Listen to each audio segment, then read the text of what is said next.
उत्तर प्रदेश चुनावों में बीएसपी गठबंधन की बात कर रही है, लेकिन वो गठबंधन जनता के साथ करने की बात कर रही है। लेकिन जनता के साथ वो गठबंधन मजबूत करने के लिए बीएसपी का क्या फॉर्मूला होगा, आगे स्ट्रैटेजी क्या होगी, इस पर बातचीत करने के लिए इस वक्त हमारे साथ मौजूद हैं बीएसपी के महासचिव और राज्यसभा सांसद सतीश चंद्र मिश्रा जी। बहुत बहुत स्वागत है आपका। हर कोई ये जानना चाहता है कि अभी तक अगर हम देखें 2007 से 2012, 2014, 2017 जो बीएसपी धीरे धीरे एक एक्टिव फॉर्म में रहती थी वो इनएक्टिव फॉर्म में हो गई, लोगों का ये मानना है।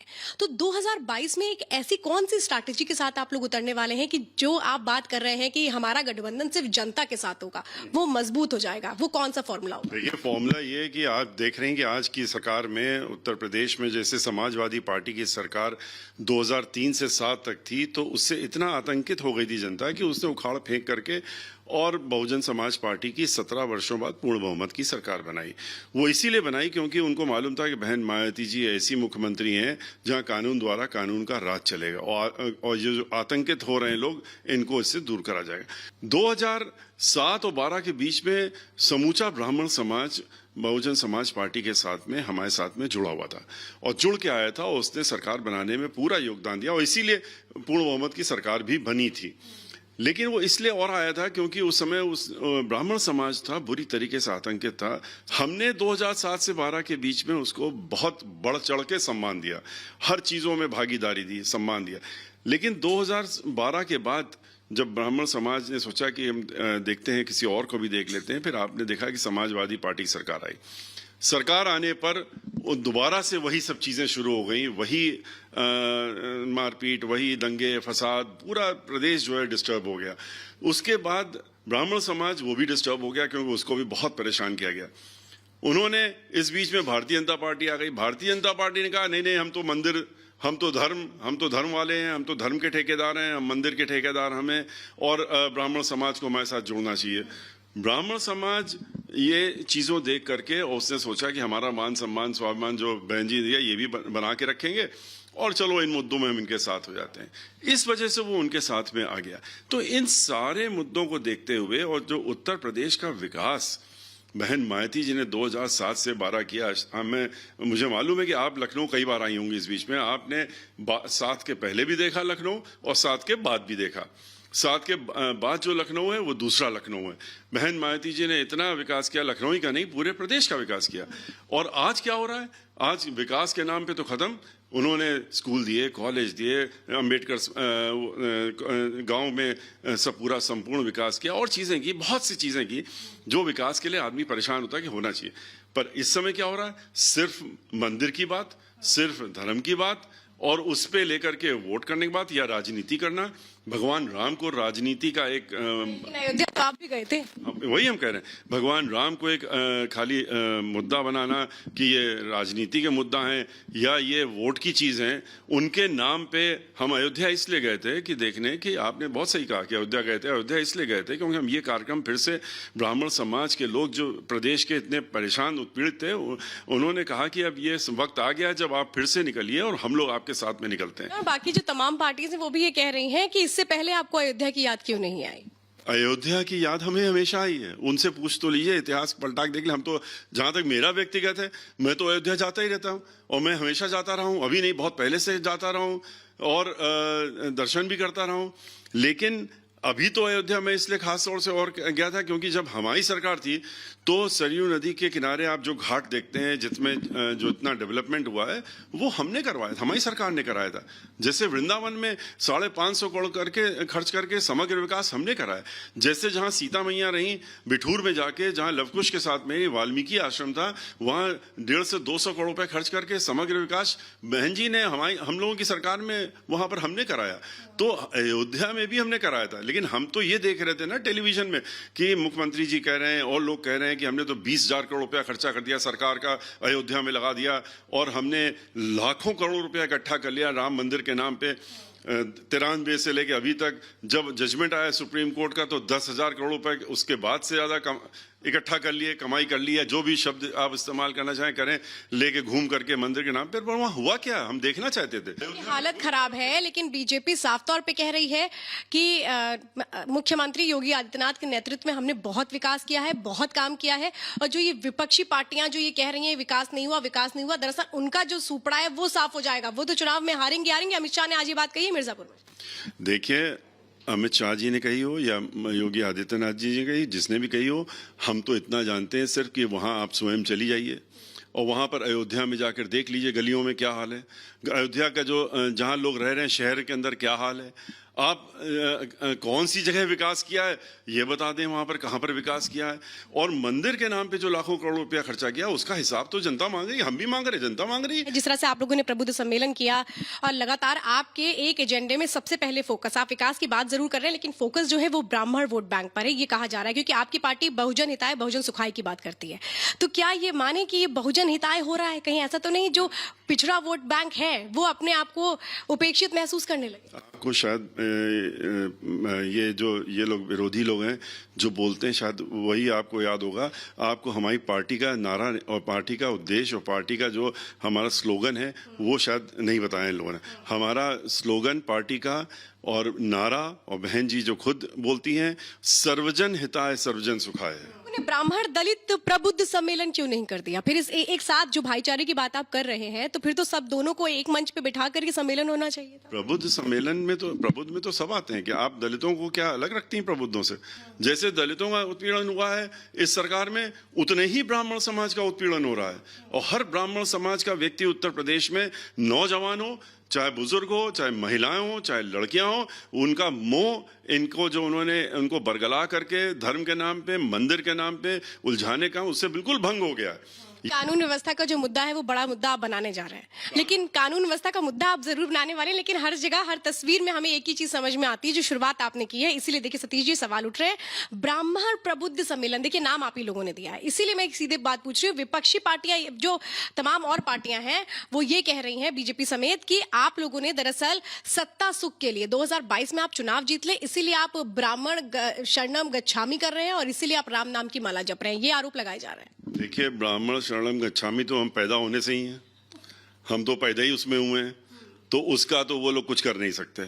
और ब्राह्मणों का उत्पीड़न करेगा जब भी किसी भी युग में हुआ हो, तो वहां पर जिसने भी उत्पीड़न किया है उसको बाहर करने का काम हुआ है, बाहर हुआ है। आप भगवान को ही आप वोट के नाम पे बना लीजिए कि ये तो वोट की एक वस्तु है, इनके हम ठेकेदार हम हैं।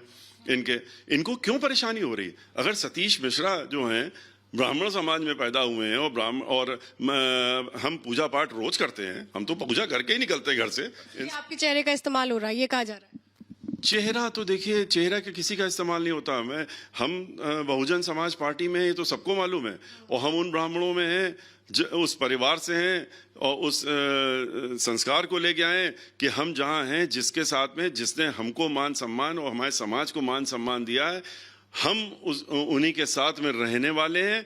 अगर राजनीति में है तो उन्हीं के साथ हैं। बहुजन समाज पार्टी किसके साथ जाएगी? बहुजन समाज पार्टी इस प्रदेश की जनता, इस प्रदेश के जो आवाम है, सर्व समाज के लोग, बहुजन समाज पार्टी उनके साथ जाएगी, उन्हीं के साथ खड़ी है और उन्हीं के साथ मिलकर के गठबंधन है हमारा।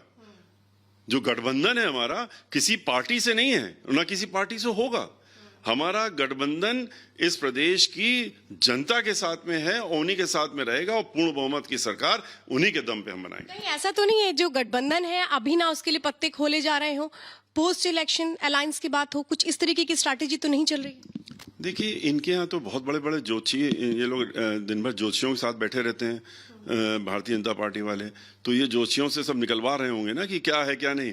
लेकिन जहां तक मेरा व्यक्तिगत आप मुझसे पूछ रहे हैं, मैं बता सकता हूं कि कोई हम लोगों के साथ में यही फर्क है, इनके साथ नहीं, इनकी तरह नहीं कि इनके पास कोई नहीं था तो चलो बहुजन समाज पार्टी के लोगों को तोड़ लिया, उनको तोड़ करके। पार्टी से तो आपके भी लोग जा रहे हैं, अखिलेश से मुलाकात कर रहे हैं कि अखिलेश से मुलाकात कोई नहीं कर रहा। अखिलेश मुलाकात वो लोग कर रहे हैं अखिलेश जी के साथ में, अखिलेश जी के साथ वो मुलाकात कर रहे हैं जिनको पार्टी से निकाल दिया गया। इस बार अखिलेश यादव ये बात जरूर कह रहे हैं, वो एक तरह से इंडिकेशन दे रहे हैं, संकेत दे रहे हैं कि आपकी लड़ाई बीजेपी से है या समाजवादी पार्टी से है। वो खास तौर पे बीएसपी और कांग्रेस के लिए कह रहे हैं। देखिए, हमें समझ में नहीं आ रहा एक ऐसा प्रश्न है, क्योंकि हमारी पार्टी, हमारी लड़ाई सब इस समय तो, चाहे वो बीजेपी हो, चाहे समाजवादी पार्टी हो, कांग्रेस तो कुछ है ही नहीं, बची नहीं है उत्तर प्रदेश में, तो उसके लिए क्या कहना, उसका नाम भी नहीं लेना। तो लेकिन ये सब लड़ किससे रहे हैं? ये तो बहुजन समाज पार्टी से लड़ रहे हैं। ये लोग बहुजन समाज पार्टी से लड़ रहे हैं इस समय। इनकी सबकी जमीनें खिसकती नजर आ रही हैं। मतलब बीएसपी से तमाम पार्टियां लड़ रही हैं, बीएसपी का जो जनाधार है, जो जमीन है, वो खिसकने वाली नहीं है, वो मजबूत है। देखिए, एक आपने अभी भी कहा था कि 2014 में आपने एक एग्जाम्पल दिया, 2000 नहीं, आप कह रहे हैं, उन्होंने नाम लिया, आपने, उन्होंने कहा 2014 में। 2014 में आप फिर से जा करके अभी एक बार फिर से रिकॉर्ड खोल लीजिएगा, और खोल करके इलेक्शन कमीशन की वेबसाइट को खोलिएगा, तो पार्लियामेंट के चुनाव था 2014 में, और 2014 के पार्लियामेंट के चुनाव में हम लोगों को जो 2009 में वोट मिले थे, उससे कहीं ज्यादा अधिक वोट मिले थे, उत्तर प्रदेश में भी और देश में भी। और हम लोग third largest party vote share में लगभग 2 करोड़ 60 लाख 50-60 लाख वोट पा करके हम लोग थर्ड लार्जेस्ट पार्टी थे। कितनी सीटें उम्मीदें कर रहे हैं आप लोग जीतने की? देखिए, हम लोग पूर्ण बहुमत की सरकार बनाएंगे। अभी अभी हमने आपसे कहा 100% पूर्ण बहुमत की सरकार बनाएंगे, और 300 प्लस। ये हम लोग ये उन लोगों की तरह भाषा नहीं इस्तेमाल करते हैं। हम लोग ये आपसे कह सकते हैं कि बहुजन समाज पार्टी की पूर्ण बहुमत की सरकार, और इतनी मजबूती से बनेगी, जितने सीटों से हम लोग पहले आए, तो उससे बहुत बहुत ज्यादा सीटों के साथ में और जोरदारी के साथ में बहुमत हम लोग बनाएंगे। लेकिन अमित शाह तो साफ तौर पे कह रहे हैं कि विपक्ष की बहुत बुरी हार होगी और प्रचंड जीत फिर से बीजेपी की होगी। देखिए, वो तो हर पार्टी का ये मतलब ये तो उसका हक है। आप किसी पार्टी से बात करेंगे तो वो तो यही सब बातें करेंगे, लेकिन जो जमीन का इस समय सिचुएशन है और जो जमीन की हकीकत है, वो तो जनता जानती है। अच्छा, मैं एक और सवाल आपसे, लगातार आपने अपनी बातों में जिक्र किया कि आप सर्वजन सुखाय सर्वजन हिताय की बात करते हैं। 2007 का वो नारा आपको भी याद होगा, तिलक तराजू और तलवार। मैं ये मैं नहीं कह रही, ये लगातार तमाम पार्टियां कह रही हैं। नहीं सतीश जी, बस सवाल सुन लीजिए। बस आप ये नारा ले रही हैं, मैं ये नहीं कह रही, ये तमाम पार्टियां कह रही हैं। अब फिर से यही इसी बात को लेकर कि ये बातें भूल गए, इससे ठेस पहुंची थी भावना। इसीलिए हम आपको बता रहे हैं कि ये कुछ नहीं जब बचता इनके पास, तो आप लोगों को ये कहते हैं कि जाइए ये चीजें जरा। या तो नारा था ना आप लोगों ने? किसने नारा दिया? 20 साल से तो मैं हूँ, लेकिन नारे की काट के लिए तो आप लोगों ने कहा था ब्रह्मा विष्णु महेश, हाथी नहीं गणेश है, ब्रह्मा विष्णु महेश है इसलिए। क्यों कहना पड़ गया? ये मेरा सवाल नहीं है, तमाम पार्टियां। आप ये पूछिए कि ये अभी कह रहे हैं हम क्या? ये 2007 में जब ये लोग कह रहे थे ये नारा नारा नारा, तो वो नारा तो कहीं दिखा नहीं, लेकिन हमारे नारे सामने आए थे। हाथी नहीं गणेश है, ब्रह्मा विष्णु महेश है, तो बहन मायावती जी स्वयं कहा था। इस बार 2022 का नारा क्या रहेगा बीएसपी का? हमारे पुराने नारे अभी भी हैं। सर्वजन हिताय सर्वजन सुखाय का नारा है, और अब की बार हाथी नहीं गणेश है, ब्रह्मा विष्णु महेश भी है। हाथी बढ़ता जाएगा, और अब की बार लखनऊ पहुंचेगा, सत्ता में बहन मायावती जी बैठेंगी। सोशल मीडिया पे उतने मजबूत है मानते हैं बाकी पार्टियों की तुलना में, बीजेपी की तुलना में? हम लोग देखिए उनकी तरह से बैठा नहीं सकते कि 500 लोगों को 5-5 हजार रुपए दे करके और हर शहर में बैठा दिया उन्होंने, वो काम नहीं हम कर सकते। मुझे खुशी है कि इसके बावजूद भी कि इन लोगों ने इस तरह के लोगों को बैठाला था, वही लोग अब मुझसे कांटेक्ट कर रहे हैं, कह रहे हैं कि आप परेशान नहीं होइए, कि हम लोग आपकी बात से चूंकि कन्विंस्ड हैं, उसमें आधे से ज्यादा ब्राह्मण समाज के भी बैठे हुए हैं, वो रिस्पॉन्सेज हमको दे रहे, कह रहे हैं कि आप ये हम लोग पैसा इनका ले रहे हैं, लेकिन आप चिंता नहीं, थोड़े दिनों में आप खुद ही देखेंगे कि खेला हो बे यूपी में। आप खुद थोड़े दिनों में देखेंगे, उनका ये कहना है कि ये या तो सेंटर्स को बंद कर देंगे, और या तो फिर इनका। बीजेपी के लोग आपसे कह रहे हैं? बीजेपी के लोग नहीं, जिनको इन्होंने बैठाला है बेचारे, वही आईटी सेल की बात कर रहे हैं पास, जिनको ये कहते थे या तो यहाँ बैठो या तो पकौड़ा बेचो। युवक को और जातियों को जोड़ने का काम ओवैसी भी कर रहे हैं उत्तर प्रदेश में आके। वो कह रहे हैं कि दलितों की, पिछड़े वर्ग की उपेक्षा हो रही है। वो पार्टियां जो इनको हमेशा अपने साथ लेकर के चलकर इनका वोट हासिल करती थी, वो इनकी उपेक्षा कर रही है, और इसीलिए वो अब आ गए हैं इनको अपने साथ लेने के लिए उत्तर प्रदेश। देखिए, किसका नाम आप ले रही हैं, जिनको फिर से भारतीय जनता पार्टी बुला करके बैठा रही है कि बैठ जाओ, यहाँ बैठो, कुछ ऐसी सी बातें करो, ये करो, रिएक्शन हो। तो अब इन सब चीज़ों से जो हम लोगों के लोग हैं, वो इन सब चीज़ों से कोई इफेक्टेड नहीं हो। ये आए, कोई आए, इस तरह के ये 10 और ले आए ला करके। कहा जाता है पार्क और स्मारक बनाने का काम किया गया, जनता के हितों और रोजगार का ध्यान नहीं रखा गया। ये तो आप देख लीजिए ना, ये लोग क्या कर रहे हैं। हम लोगों ने तो रोजगार दिया, आपको मालूम है। अच्छा हुआ आपने सवाल कर दिया, क्योंकि इसी तरह के तो झूठे आरोप लगाने का काम होता है। 23 लाख अगर नौकरियां दी तो बहन मायावती जी ने दी। बहन जी का उत्तर प्रदेश का पहला दौरा, क्या मान के चले अयोध्या होगा? देखिए, बहन जी का दौरा कहाँ होगा, क्या नहीं होगा, वो तो आपको बाद में जब दौरा शुरू होगा तो पता ही लग जाएगा। और धर्म को राजनीति से मिलाने का काम सिर्फ और सिर्फ भारतीय जनता पार्टी का है, हम लोगों का नहीं है। ममता बनर्जी तमाम पार्टियों को एक साथ करके, एकजुट करके 2024 की तैयारी कर रही हैं। वो उत्तर प्रदेश का भी जिक्र करती हैं, पंजाब का भी जिक्र करती हैं। हालांकि पंजाब में आप लोगों ने भी गठबंधन किया है, लेकिन मुझे ये बताइए कि क्या ममता बनर्जी और मायावती के बीच भी कोई बातचीत हुई है? क्योंकि वो कह रही थी कि हम अखिलेश से भी बात करेंगे, तमाम लोगों से बात करेंगे। देखिए, अभी हमें कोई बातचीत नहीं हुई है और 24 के बारे में बातचीत होने का कोई प्रश्न भी नहीं इस समय उठता है। अभी हम लोग 22 का चुनाव लड़ रहे हैं। 22 की बात उन्होंने की थी, उत्तर प्रदेश की बात कर रही है, उसमें सबको मिल जाना चाहिए। हम लोग किसी से नहीं मिल रहे हैं और ना कोई बातचीत करी है उन्होंने, ना हम लोग बातचीत कर रहे हैं। हम लोग 2022 का चुनाव अकेले, चाहे यूपी हो, और आपको पता है पंजाब में भी हम लोगों के गठबंधन जो इतना मजबूत हो गया है कि अब की बार वहां पर भी सरकार जो है अकाली दल और बहुजन समाज पार्टी के बनना 100% निश्चित है। बहुत बहुत धन्यवाद सर हमसे बात करने के लिए। तो इस वक्त बीएसपी के महासचिव और राज्यसभा सांसद सतीश चंद्र मिश्रा हमारे साथ थे, जो ये कह रहे हैं कि अभी 8 दिन में हमने इतना धमाल मचा दिया है कि जो विरोधी पार्टियां हैं वो घबरा गई हैं। चुनाव आते आते तक वो खुद हथियार डाल देंगी। बीएसपी प्रचंड जीत का दावा कर रही है।